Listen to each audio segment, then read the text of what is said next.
Hello, मैं हूँ शालिनी हुबलीकर और मेरे चैनल में आप सबका बहुत बहुत स्वागत है।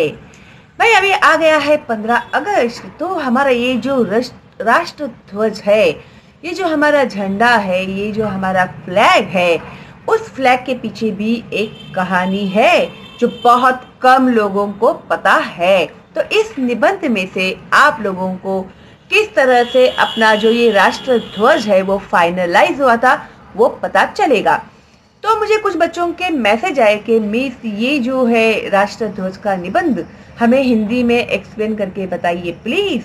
और मेरे स्टूडेंट्स कहे और शालिनी हुबलीकर ना करे, ऐसे कभी हो सकता है क्या? कभी नहीं हो सकता।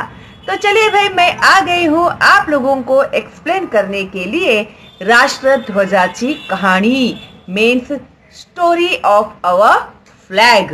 तो क्या क्या हुआ था, तो सबसे पहले मुद्दे जो पॉइंट्स है वो हम लोग देखते हैं।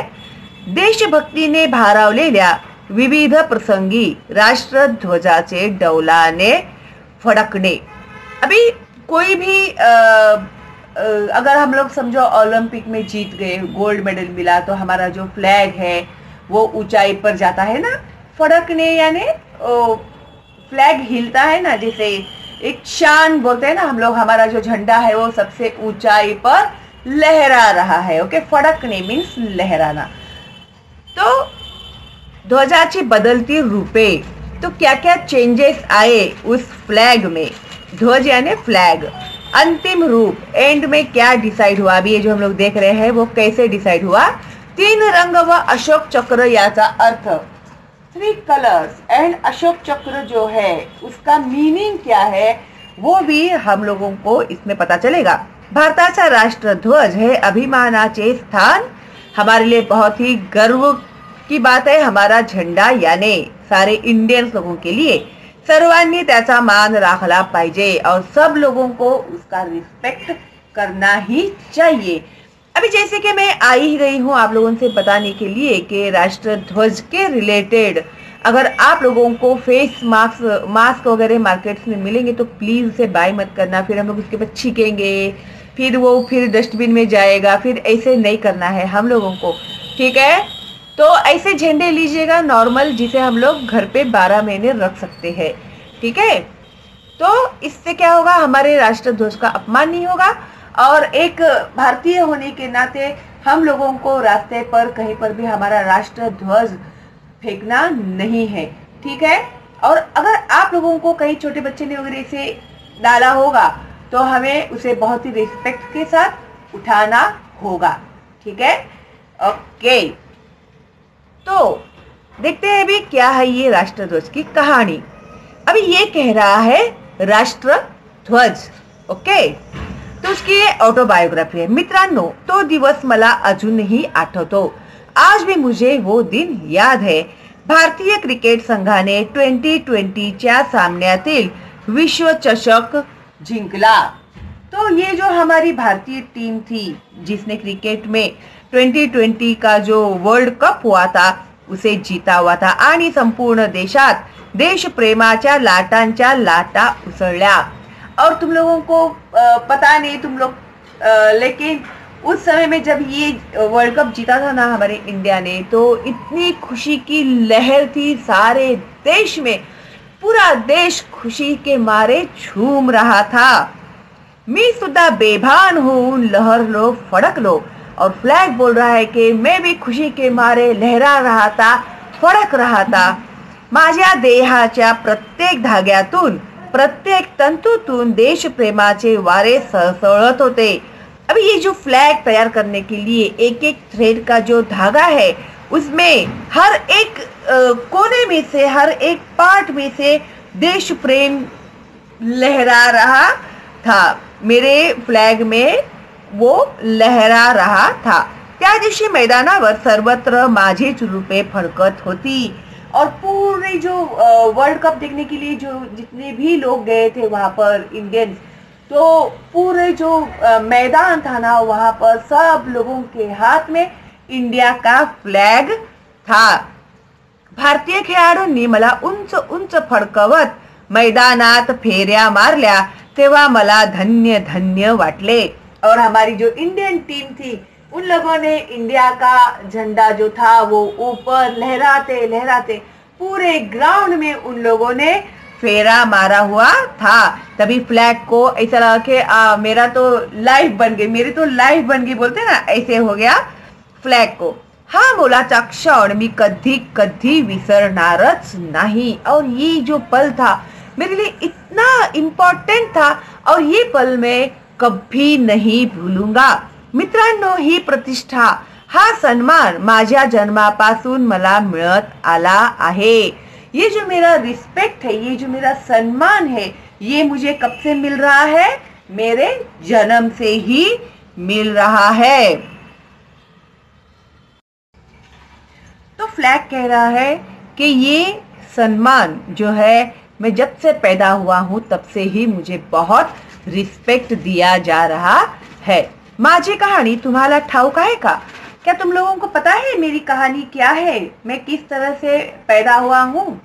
तो ऐकाच तर मग माझी कहानी। तो आप लोग आज सुन ही लीजिएगा मेरी कहानी कि मेरा जन्म कैसे हुआ। मित्रांनो, मी आज तुम्हाला दिसतो ना तसा जन्माच्या वेळी नव्हतो। तो फ्रेंड्स, जिस तरह से मैं आज आप लोगों को दिखाई दे रहा हूँ वैसे मैं जब पैदा हुआ था तभी बिल्कुल भी नहीं था। जन्मापासून माझ्यात खूप बदल होत गेले आहेत। जब से मैं पैदा हुआ हूँ, इंडियन फ्लैग बता रहा है ये हम लोग को। तो कौन से टाइप्स के फ्लैग तैयार हो गए थे, तो वो फ्लैग अपनी जन्म की कहानी बता रहा है।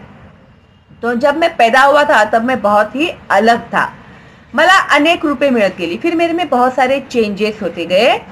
माझा जन्म झाला 22 ऑगस्ट 1907 रोजी। देखो, सबसे फर्स्ट इंडियन फ्लैग कब तैयार हुआ था? 22 अगस्त 1907 को। कहां पर? वो भी जर्मनी में। ओके। या दिवशी मादाम कामा या राष्ट्रभक्त महिलेने समाजवाद्यांच्या जागतिक परिषदेमध्ये भारताचा राष्ट्रध्वज म्हणून तिरंगी निशाणीची निर्मिती केली। हे माझे पहिले रूप। अभी मैंने ये जो मेरे राष्ट्रध्वजाची कहानी में जो मैंने थंबनेल रखा है ना बच्चों, तो वो जो थंबनेल में मैंने आप लोगों को कौन से साल में किस टाइप का अपना फ्लैग था वो उसमें पूरा दिया हुआ है। तो जरा ध्यान से देखेंगे ना आप लोग तो आप लोगों को पता चलेगा। तो किसने? मादाम कामा, ये एक लेडी थी। तो उन्होंने सबसे पहले अपना जो भारत का जो तिरंगा था, ये जो निशानी थी उन्होंने तैयार की थी वहां पर दिखाने के लिए। तभी सबसे पहले वहां पर उन्होंने हमारे भारत का फ्लैग दिखाया था। ते माझे पहिले रूप, वह मेरा पहला रूप था। या निशानात हिरवा, केशरी व तांबडा। तो ये जो फ्लैग था ना उसमें हिरवा मीन्स ग्रीन, केशरी मीन्स ऑरेंज एंड तांबडा यानी रेड या रंगाचे 3 आडवे पट्टे होते। 3 आडे पट्टे थे, क्रॉस पट्टे थे। ठीक है। हिरव्या पट्ट्यात कमळाची 8 चित्रे तुम लोग देखोगे तो तुम लोगों को दिखाई देगा इसमें मेरे थंबनेल में। तो कमल के 8 चित्र है, पिक्चर्स है उस पे। केशरी पट्ट्यात वंदे मातरम ही अक्षरे आणि तांबड्या पट्ट्यात सूर्य चंद्राची चित्रे। जो ऑरेंज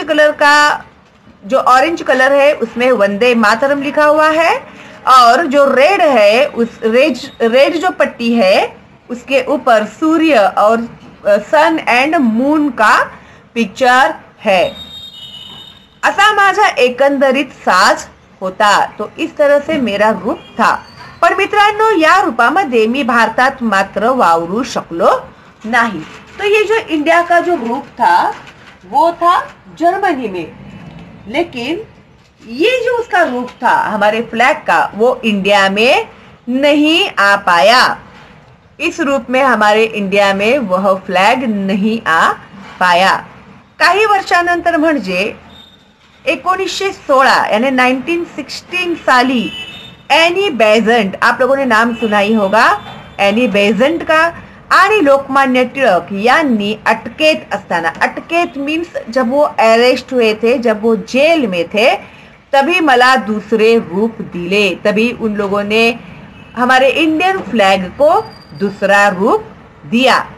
5 तांबड़े पट्टे, 5 रेड कलर के पट्टी थी उस पे, वह 4 हिरवे पट्टे और 4 ग्रीन पट्टे थे असलेला वरच्या डाव्या कोपऱ्यात युनियन जॅक, त्या खाली 7 तारे, उसके नीचे 7 स्टार्स व उजवीकडे चांद और राइट हैंड साइड पे मून, चांद यानी मून, अशी चिन्हे धारण करणारा राष्ट्रध्वज।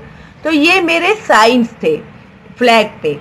असे माझे रूप सिद्ध करण्याचा प्रयत्न केला गेला। तो इस तरह से मुझे उन लोगों ने मेरा इसे उन लोगों ने रूप बनाया था, तो उन लोगों ने इसे ही फाइनल करने का ट्राई किया, पण हे ही रूप फार काळ टिकले नाही। लेकिन ये भी जो मेरा रूप था वो ज्यादा दिन तक नहीं टिका। काही काळाने महात्मा गांधींनी माझ्या रंग रूपाबाबत विचार मंथन सुरू केले। फिर कुछ दिनों के बाद महात्मा गांधी जो थे उन्होंने हमारे इंडियन फ्लैग के बारे में सोचना शुरू कर दिया। देश भर गंभीरपणे विचार शुरू झाला। अभी सारे देश में बहुत ही सीरियसली सब लोग सोचने लगे कि भाई हमारा जो इंडियन फ्लैग है वो किस तरह से होना चाहिए।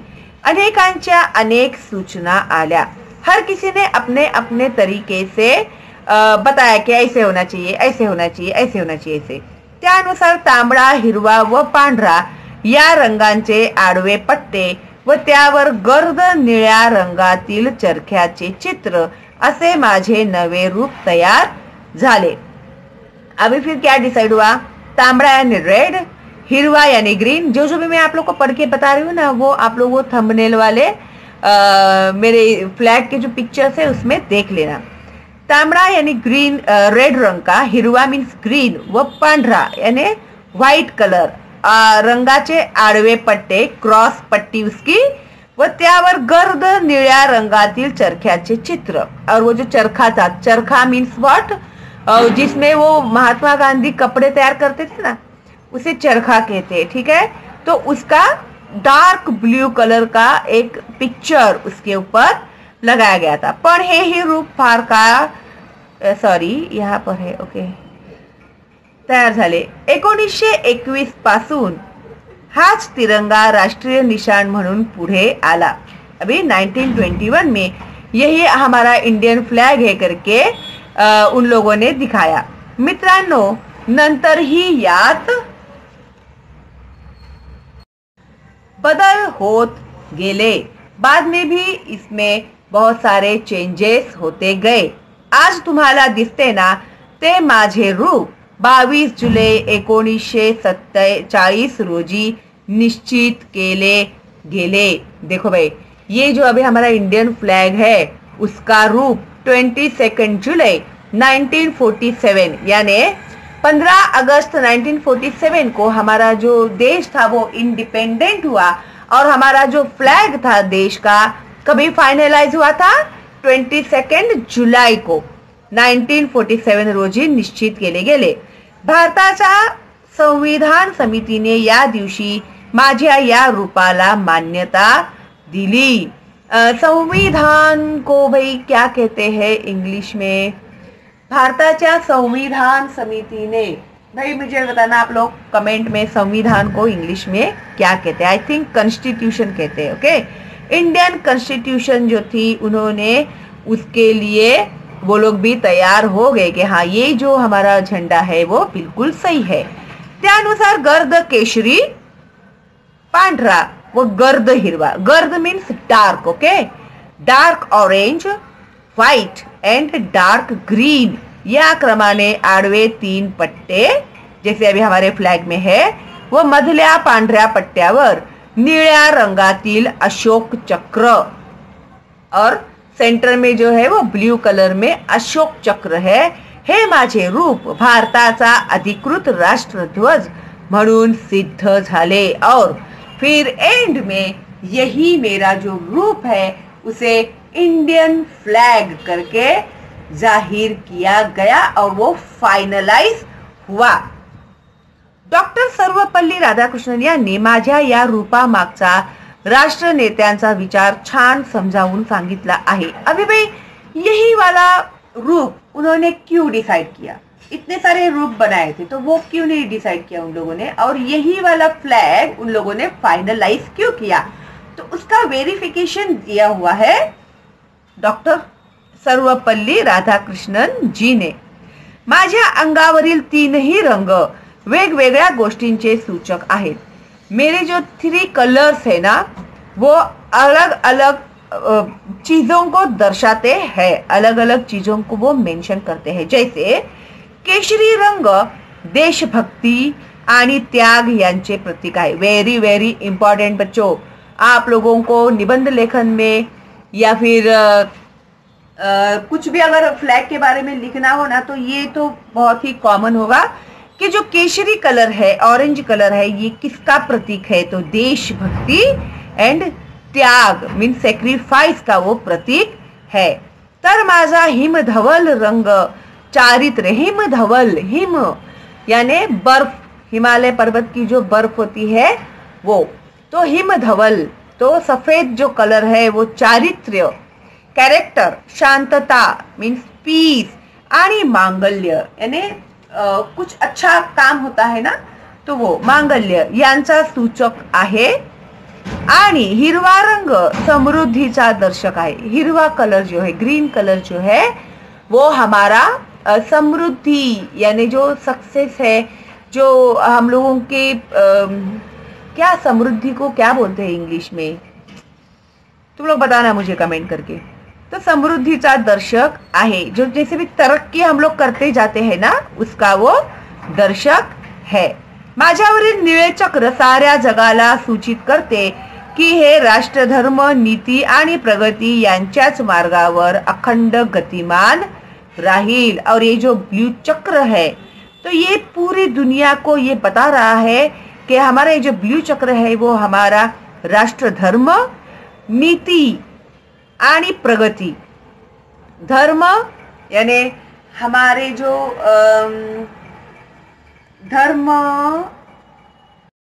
ओके, यानी रिलीजियन, धर्म रिलीजियन, नीति यानी हमारे जो प्रिंसिपल्स है वो, एंड प्रगति जो हम लोग का प्रोग्रेस है, यांच्याच मार्गावर अखंड गतिमान राहील। तो हम लोग इसमें रुकने वाले हैं नहीं, हम लोग आगे ही बढ़ने वाले हैं। तो ये है चक्र का जो सिंबल है उसका मीनिंग। आज मला माझे जीवन कृतार्थ वाटते कारण एका स्वतंत्र लोकशाहीवादी देशाचा मी प्रतिनिधि आहे और मुझे ऐसा लगता है कि मेरा जो जीवन है ना वो सफल हो गया है, क्योंकि मैं एक इंडिपेंडेंट लोकशाही मीन्स जहाँ पर लोगों का राज होता है उस देश का मैं एक लीडर हूँ, प्रतिनिधि हूँ, एक सिंबल हूँ। आज जगात मला मोठा सन्मान मिळतो, आज दुनिया में मुझे बहुत ही रिस्पेक्ट मिलता है। राजकीय परिषदांबरोबरच क्रीडांगणावर ही मी गौरवाने फडकत असतो। अभी हमारे जो पॉलिटिकल ये जो है पॉलिटिक्स के साथ साथ मैं हमारे जो गेम्स होते हैं, खेल होते हैं, स्पोर्ट्स होते हैं, उसमें भी मैं बहुत ही शान से लहराता हूँ। मला हे वैभव प्राप्त करून देण्यामागे हजारो देशवासियांचे कर्तृत्व आहे। और मुझे ये जो भी कुछ मिला है ना प्रॉपर्टी, तो ये इसके पीछे बहुत सारे हजारों हमारे जो देशवासी लोग हैं, भारतीय है, इन लोगों का मेहनत है, हे मी विसरू शकत नाही। तो ये मैं कभी भी भूल नहीं पाऊंगा।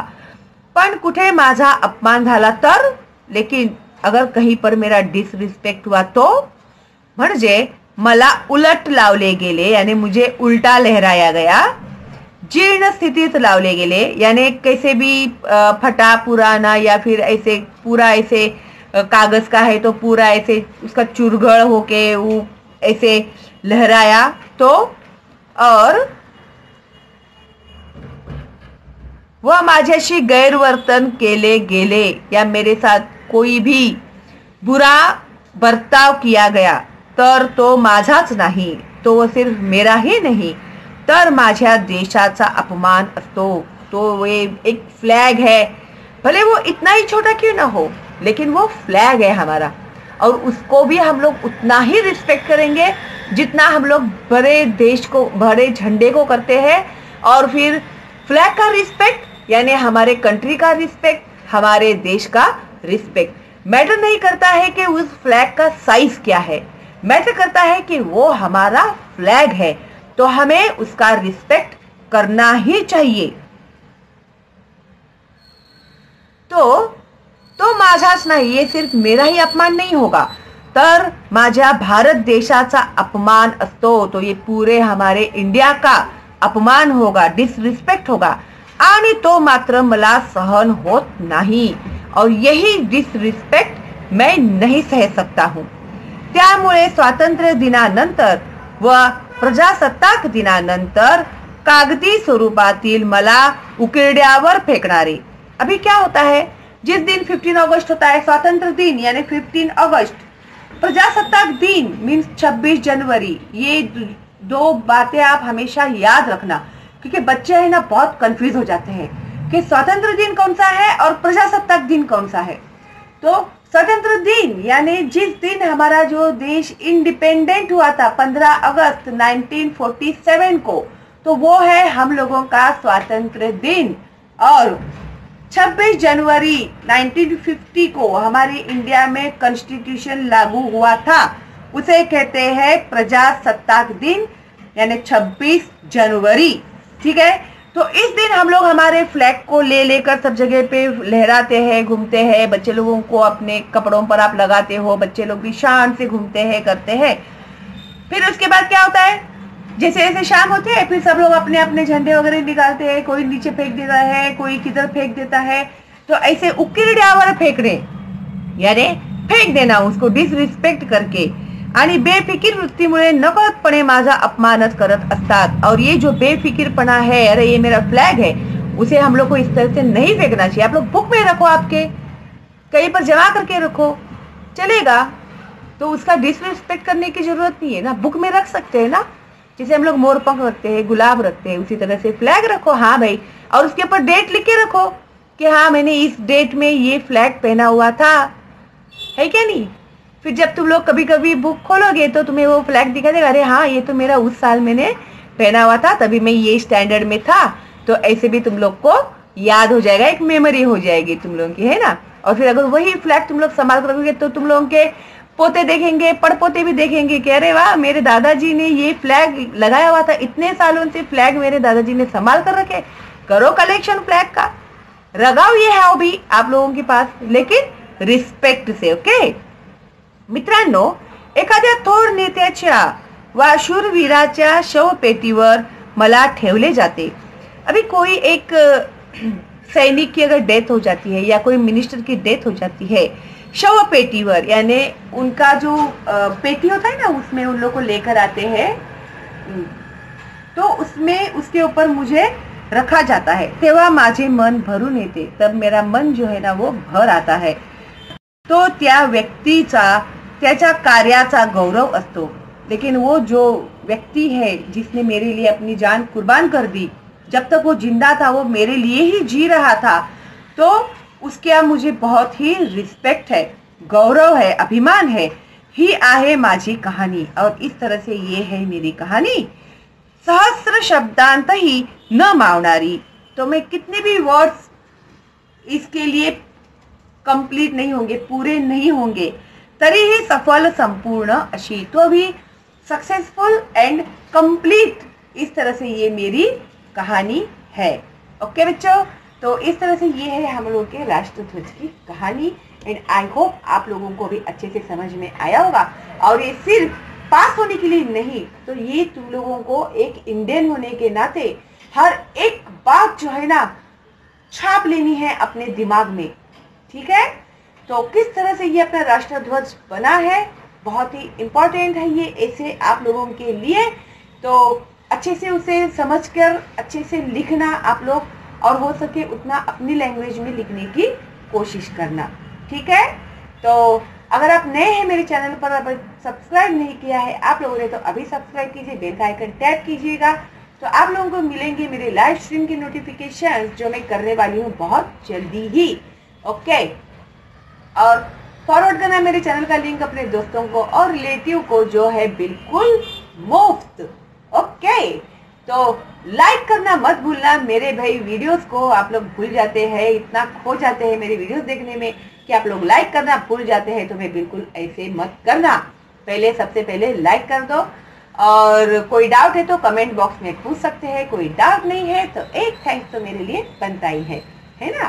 तो चलो फिर मिलते हैं बहुत जल्दी ही अगली वीडियो में। तब तक के लिए stay home, stay safe, all the best and bye bye.